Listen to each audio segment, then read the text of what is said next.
প্রিয় দিনী ভাইয়েরা, এক ভাই জানতে চেয়েছে যে এবারের হাজ্জে জন্ম নেওয়া প্রথম শিশুর নাম মুহাম্মদ, ইমাম মাহাদির সাথে কি কোনো মিল রয়েছে? আসলে এই বিষয়টা আমরা মুহাম্মদ নাম দেখলেই ইমাম মাহাদি আলাইহিস সালাম মনে করার কোনো সুযোগ নেই। ইমাম মাহাদি আলাইহিস সালাম এমন হবেন, নবী আলাইহিস সালাতু ওয়াস সালাম পুরোপুরি হাদিসের মধ্যে বলেছেন, ওয়া হুয়া মিন নাসাবি, আমার বংশ থেকে তিনি আসবে। নবী সাল্লাল্লাহু আলাইহি সাল্লাম বলছেন, ইসমুহু কা ইসমি, আমার নামের মতো তার নাম হবে। আই মিন ইতরাতি, আমার নসব থেকে সে দুনিয়ায় আসবে। তো ইমাম মাহদি আলাইহিস সালাতু ওয়াস সালাম তিনি দুনিয়ায় আসবেন নবীজি সাল্লাল্লাহু আলাইহি ওয়াসাল্লামের নাম নিয়ে।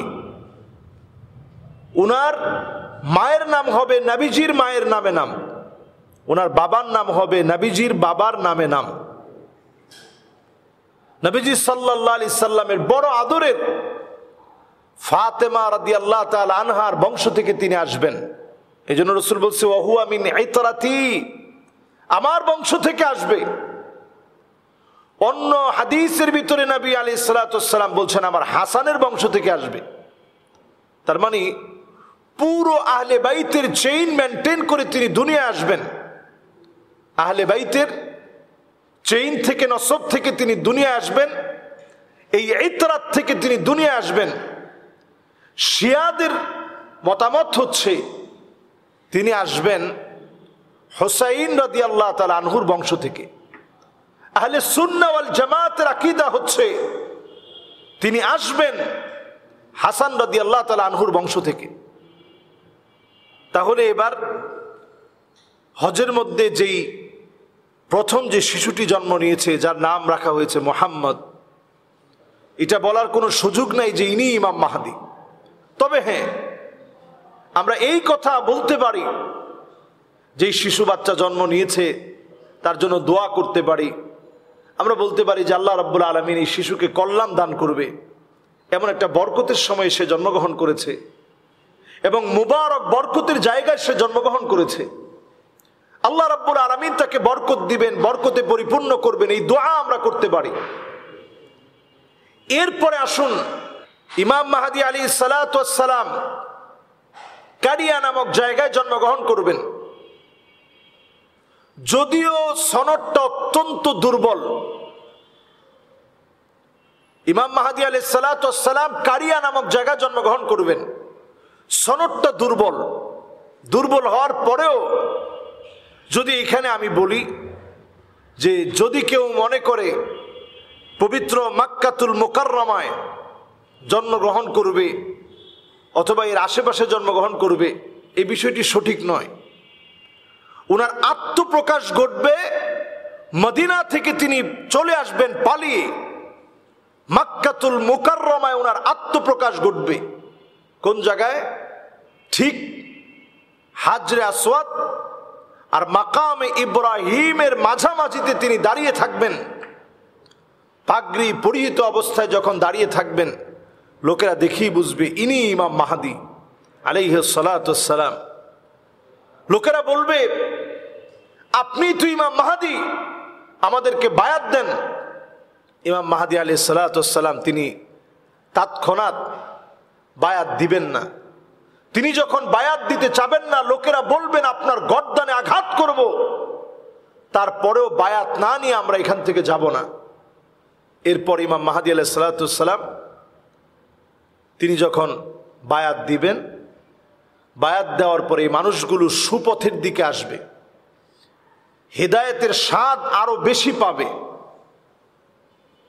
দেখুন, উনার নাম হবে মুহাম্মদ বিন আব্দুল্লাহ। কিন্তু মুহাম্মদ বিন আব্দুল্লাহ হওয়ার পরেও উনাকে ইমাম মাহদি কেন বলা হয়? ইমাম মানে লিডার, মাহদি মানে সুপথ প্রাপ্ত, যিনি পথ পেয়েছেন, সুপথ প্রাপ্ত হয়েছেন, এটা উনার উপাধি। যেমন আমাদেরকে অনেকে অনেক রকম উপাধি দিয়ে থাকেন আপনাদের ইচ্ছা অনুযায়ী। তো এই উপাধি ইমাম মাহাদি আলাইহিস সালাতু ওয়াস সালামের উপাধি হচ্ছে ইমাম মাহাদি। উনার মূল নাম হচ্ছে মুহাম্মদ বিন আবদুল্লাহ। উনার স্পেশাল একটা পাওয়ার হচ্ছে শত্রুপক্ষ উনাকে কোনো আক্রমণ করতে পারবে না। যে উনাকে আক্রমণ করবে মাটি উনাকে গিলে খেয়ে ফেলবে, ওই জালেমকে মাটি গিলে খেয়ে ফেলবে, মাটি তাকে আক্রমণাত্মক হয়ে গিলে খেয়ে ফেলবে, মাটির মধ্যে মিশিয়ে দিবে, জালেমের চিহ্ন নিশ্চিহ্ন হয়ে যাবে। ইমাম মাহাদিকে আল্লাহ রাব্বুল আলামিন এমন একটা সুপার পাওয়ার দান করবেন, সেই সুপার পাওয়ারের ফলে সারা পৃথিবীর ভিতরে সিদকান ওয়া আদলা, সত্য আর ন্যায় প্রতিষ্ঠিত হবে। ইমাম মাহাদি আলাইহিস সালাতু ওয়াস সালামের 6 বছর পরে পৃথিবীতে দাজ্জালের আগমন ঘটবে। অথচ আজকে তারা সকল বিষয় প্রস্তুত করে ফেলেছে, আর আমরা নতুন নতুন কোনো একটা ইস্যু হলে, কারো নাম মোহাম্মদ হলে, অথবা অনেক সময় দেখা গিয়েছে এই পর্যন্ত শত শত ইমাম মাহাদির দাবিদার বের হয়েছে যে আমি ইমাম মাহাদি। আমাদের বাংলাদেশে পর্যন্ত অনেক ইমাম মাহাদির দাবিদার বের হয়েছে। আজকের এই ছোট্ট এই প্রশ্নের উত্তরে যদি বলতে চাই, তাহলে আমরা বলবো ইমাম মাহাদি আলাইহিস সালাতু ওয়াস সালামকে খোঁজা আমার দায়িত্ব নয়। উনি যখন প্রকাশিত হবে, সত্যনের পথে যারা এতদিন ধরে চলছে তারা অবলীলায় উনার জন্য পাগল পারা হয়ে যাবে। উনার কাছে আল্লাহ রাব্বুল আলামিন পৌঁছে দিবেন।